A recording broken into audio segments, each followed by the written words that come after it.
Hello everyone, welcome back to my YouTube channel Priya Kosha #ICAN। आज शुरू करेंगे chapter 2 of accounts, जिस chapter का नाम है basic accounting terms. So let's start. 3, 2, 1। तो जैसे अगर आप कोई न्यू लैंग्वेज सीखो तो आप उस लैंग्वेज के वर्ड सीखते हो। जैसे इंग्लिश में हमने सीखा थैंक यू, वेलकम, ये सारे वर्ड्स हमने सीखे। ऐसे ही अकाउंटिंग को समझने के लिए भी कुछ टर्म्स होती हैं जिनका मतलब आपको पता होना चाहिए, जिससे आप अकाउंटिंग करते टाइम उन वर्ड्स को यूज करके अकाउंट्स बनाने में आपको इजी रहेगा। तो हमारे चैप्टर 2 का नाम ही है बेसिक अकाउंटिंग टर्म्स, ऐसी चीजें जिनका मतलब आपको पता होना चाहिए। तो सबसे पहली अकाउंटिंग टर्म है हमारी बिजनेस ट्रांजैक्शन। बिजनेस ट्रांजैक्शन मतलब ऐसी कोई भी घटना जिसकी वजह से आपकी बिजनेस की फाइनेंशियल पोजीशन चेंज हो जाए, उसको हम बिजनेस ट्रांजैक्शन कहते हैं। अब क्या इसकी अंदर की कैरेक्टरिस्टिक्स होती हैं? इसकी 3 कैरेक्टरिस्टिक्स या फीचर्स मैं आपको पढ़ा देती हूँ कि एक इकोनॉमिक एक्टिविटी होती है बिजनेस ट्रांजैक्शन, 2 टाइप्स की होती है और express in terms of money होती है। इकोनॉमिक एक्टिविटी मतलब जो एक्टिविटी सोशल एक्टिविटी ना हो। सोशल एक्टिविटी मीन्स मेरे किसी फ्रेंड का बर्थडे था तो मैंने उसके बर्थडे के लिए कोई गिफ्ट खरीदा या उसके लिए कोई वॉच खरीदी, तो ये क्या होगा? बेसिकली एक सोशल एक्टिविटी हो गई। या मेरी मम्मा ने मेरे को खाना पका के दिया खाने के लिए, ये एक सोशल एक्टिविटी होगी, ये इकोनॉमिक नहीं हुई। तो जो भी एक्टिविटी इकोनॉमिक होगी, मतलब जिसमें पैसे का लेन देन होगा, इकोनॉमिक एक्टिविटी होगी, वो बिजनेस ट्रांजेक्शन कहलाएगी। सेकेंड हो गया 2 टाइप्स। बिजनेस ट्रांजैक्शन 2 तरीके की हो सकती है।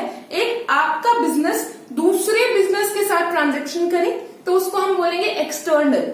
आपका बिजनेस बाहर के किसी बिजनेस के साथ जब लेन देन करेगा या व्यापार करेगा तो उसको हम बोलेंगे एक्सटर्नल ट्रांजैक्शन।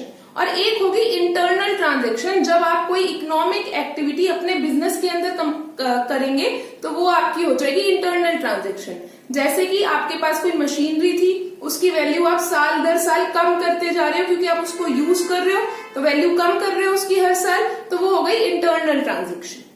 तीसरा इसका फीचर है कि expressed in terms of money, जो आपकी बिजनेस ट्रांजैक्शन है उसको आप पैसों की टर्म्स में रिप्रेजेंट कर सको, तो वो हमारी ट्रांजैक्शन कहलाएगी।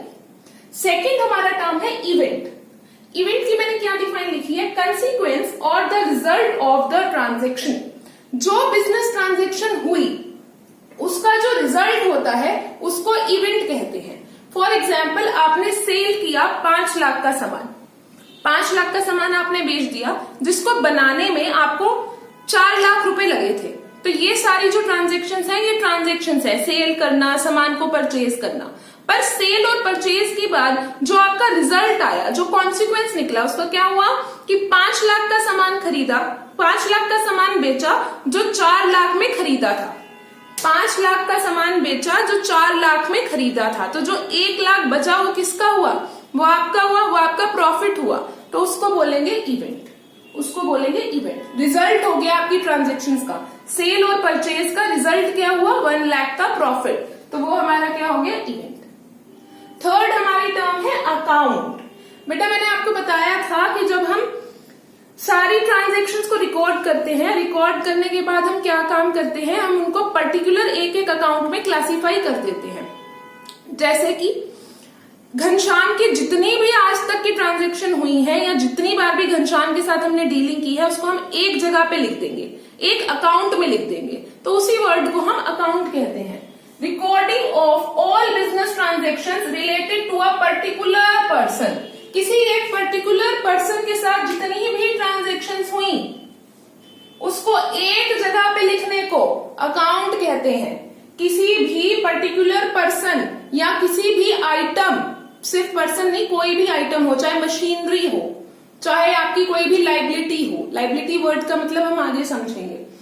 तो आप जब उसकी पर्टिकुलर जितनी भी उससे रिलेटेड आपने ट्रांजैक्शंस की उनको एक जगह पे लिख दोगे तो उसको कहेंगे अकाउंट। ये हमारा एक अकाउंट का फॉर्मेट है। इसके लेफ्ट हैंड साइड पे हमेशा हम डेबिट लिखते हैं और राइट हैंड साइड पे हमेशा क्रेडिट लिखते हैं।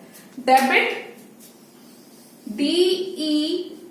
DEBIT, डेबिट जो रहेगा लेफ्ट हैंड साइड पे, जिसका एब्रीवेशन या फिर शॉर्ट फॉर्म होता है DR डॉट, और क्रेडिट जो हमेशा रहेगा अकाउंट की राइट हैंड साइड पे और जिसका एब्रीवेशन होता है CR।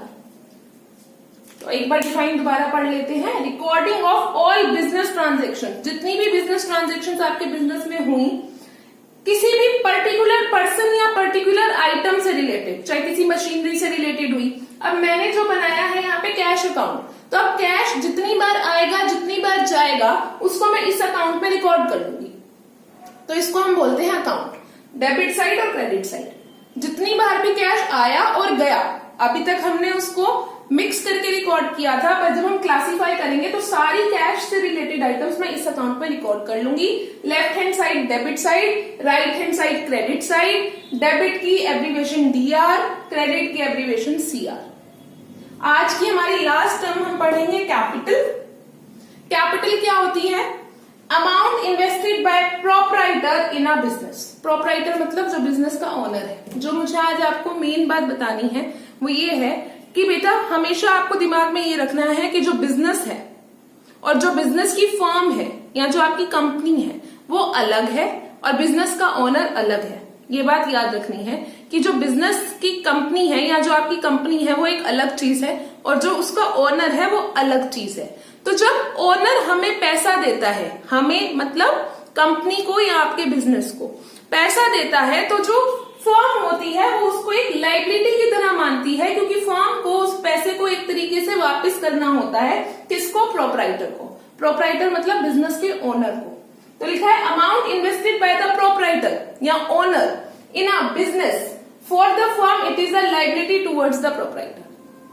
तो जो अमाउंट बिजनेस इन्वेस्ट करता है, बिजनेसमैन या ओनर एक बिजनेस के अंदर, उसको हम उसकी कैपिटल बोलते हैं। ये लायबिलिटी साइड पे रिकॉर्ड होती है। ये बिजनेस की फर्म के लिए एक तरीके की लायबिलिटी होती है, क्योंकि ये पैसा हमें किसी बाहर से मिला होता है, हमारे बिजनेस का खुद का नहीं होता। ओनर का पैसा लगा होता है और ओनर और बिजनेस दोनों अलग अलग सेपरेटली चलेंगे।